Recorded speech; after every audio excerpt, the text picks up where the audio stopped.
Now we're ready to move on to promotion and distribution. We've already talked about the difference between advertising and listing, and one of the things that you've noticed by now, that in writing a business plan, there are things that you're going to research or attempt to do that are going to bleed over into other areas. That this really, in doing a business plan, it seems like it's a very linear model. It's very straight line from beginning to end, but it's anything but.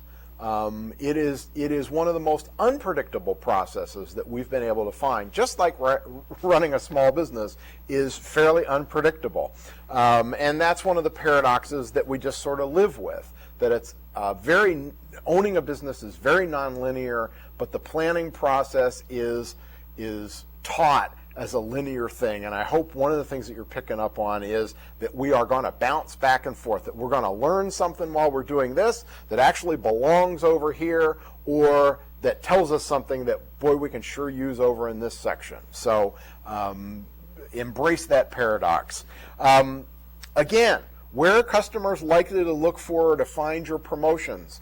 What kind of promotions are you going to do? A lot of times we get a business plan that says, here's the entire marketing section or the entire promotion and distribution plan. We're going to network. And then they go on to the next section. Well, networking is something that's a very, very precise kind of science. I can write down when I'm doing networking. I can talk about who I'm going to network to. I can have some key things or key phrases that I'm going to use for folks who maybe are shy in social situations.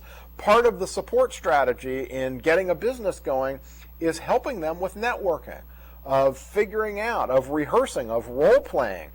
When I go to that chamber mixer on Friday night, and I'm going to go around and meet people, what do I say to them? What's my 6 seconds, that I've got to impress them with? Hi, my name's Carrie, and I'm a consultant. That opens up the door for, well, wow, we hire consultants in our business. What kind of consultant are you? Now we can have a conversation, and in the back of my mind, I already know some of the key things that I'm going to talk about, right? Some of the key things that I'm trying to sell at this meeting, more or less in a friendly way. I didn't go there to get an order. I went there to become known, so that people will know when they're ready to buy, and when they know that it's available, that they'll call me after the meeting, and I'll have my business card, right? And a business card is a very important promotional item. Business does business with business cards. A lot of people want to say, well, I'm going to start with a brochure. One of the things that I recommend is that you not start with a brochure. That brochures a lot of times eat up money that you don't have. That brochures started before the business is operating can be dangerous because, again, it's a nonlinear process. We get into a business and we've committed $500 or $100 to a brochure or $1,000, and 2 weeks into the business we realize that the business doesn't operate that way.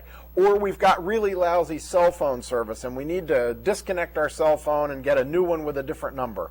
Well, all of a sudden now our brochure's wrong. That's not good. Maybe we've added a website because we've realized that that's necessary, but it's not on our brochure. The other thing is a lot of times people on a budget want to run off a cheap brochure, and it looks cheap, and it misrepresents the quality of your business. So again, one of those mistakes I think that people make a lot is buying things that they don't need. Buying radio advertising when radio advertising maybe is not the best thing for your business. So again, think about how it is that you're going to promote it. There was a study done at Rutgers University a couple years ago that said that businesses that know their customers before they open their doors are 27 times more likely to succeed.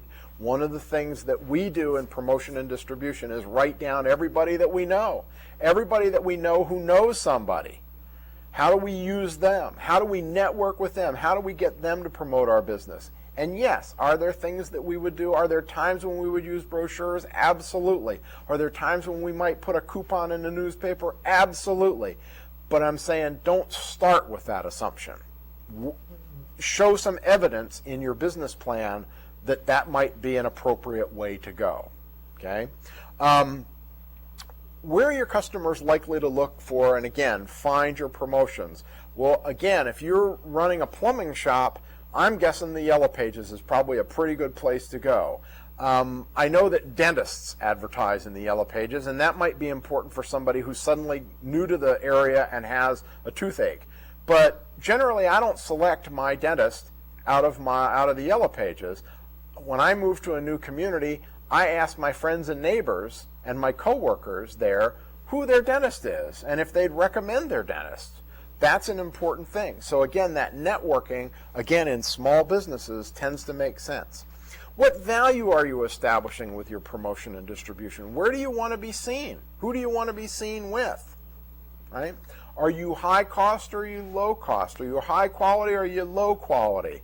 Again, think about that. If you're going after a typical Walmart buyer, right, that may be a great place. If you're going to start a lawn mowing service, that may be a great place where people are looking for convenience and value. Maybe you're looking for single moms, right? That might be a great place. Maybe single moms shop a lot at Walmart. I don't know that. I could guess that. That may be a great place to be out in the parking lot. Check your local ordinances so you're not doing anything wrong. Putting flyers under windshield wipers. I know that's annoying, but it works sometimes. If you've got a single mom with 3 kids, maybe she doesn't have time to mow the lawn. Maybe she doesn't own a lawnmower. Maybe that's not the most important thing in her life right then. That may be a niche that you want to explore. And again, maybe you're going to have to be values-based. That's why they're at Walmart in the first place, is they're thinking value. Okay? So again, sell on that, on that particular niche. And again, how will customers access your business?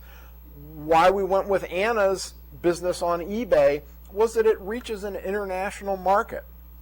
Not everybody can get on a plane and fly to Albuquerque or Santa Fe and go to Indian Market to buy their jewelry. Once she's established a reputation on eBay, again, it's a networked approach. People talk online and people talk through their feedback on eBay. That's really easy access. It's very convenient, again, to buy, especially when she's using PayPal to make an instant payment right then and there. And they can get that product, and she'll get it in priority mail the next morning.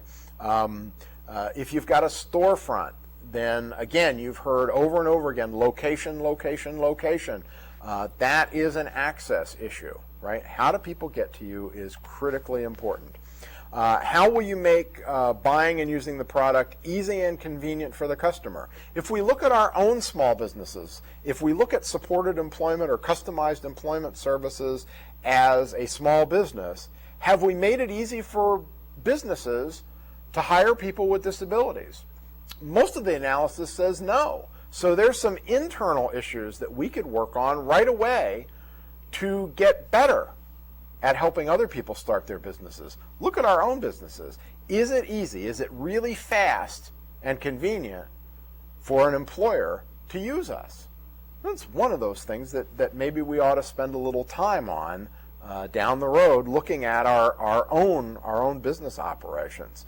But again, think about how easy can you do it. On eBay, what we found in doing our research was that a lot of sellers still don't use PayPal. They require a money order or a personal check, and then it has to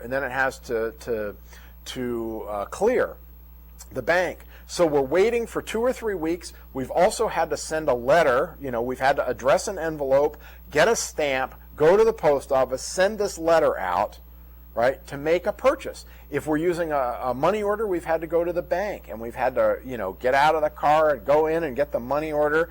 That's a hassle, right? That dissuades people from purchasing. Right? We want to make it as easy as possible. And yes, does it cost something? Oh yeah, it's going to cost you 30 or 40 or 50 cents to use that convenience. But again, does it outweigh the inconvenience? And what we found in our research was that many buyers wanted to press a button and be done with it. They're shopping on eBay because they don't have time to go to the store. Okay, so think about that. You may choose not to make it as convenient as that. That may be your decision right now, and that may be perfectly legitimate. What a business plan does is it asks you to think through the process a little bit. And who'll help you get the product to market? What is your distribution channel? When Famous Amos started his cookie company, he started a storefront. But people around Los Angeles complained that they had to come to his store, and they lived all the way on the other side of Los Angeles, which can be a 2-hour drive some days to get to his store. So what he did, because he was a single-person owner-operator, was to basically say, here's my business card. Go to your local 7-Eleven or your local grocery store and tell them that you'd like to be able to buy my cookies at their store. And so he had a really unique channel strategy in that the customers pulled his product through the channel. It created a need, and those store owners who wanted to make money and sell cookies, right, would call Famous Amos and say, how do we set up a deal? How do I get your cookies into my store? And that was how he built his cookie empire, basically. So again, we want to think through this process of how it is that we're going to get there, how are we going to get it to market, who's going to help us get it to market, and then again, we're going to think through all those different channel strategies. And again, think about the eBay channel strategy. Think about how important that is, for Anna. That Anna couldn't possibly reach all those customers without eBay. That's a very important process. That for many people, for the local hardware store, the channel strategy is Main Street. That's so important to the local hardware store. That having a website doesn't matter to them.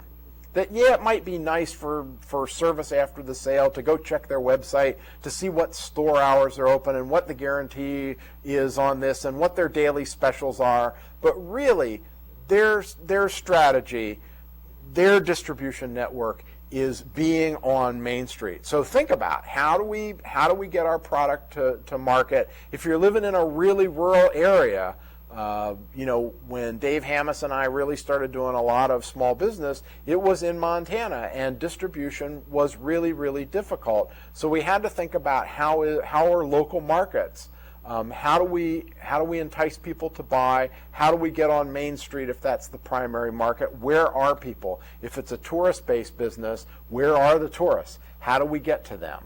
And again, every one of those strategies costs money. That's going to end up in your budget in the long run. If you got a website, if you're selling on eBay, if you happen to buy a store, those are all costs. Everything in business costs something.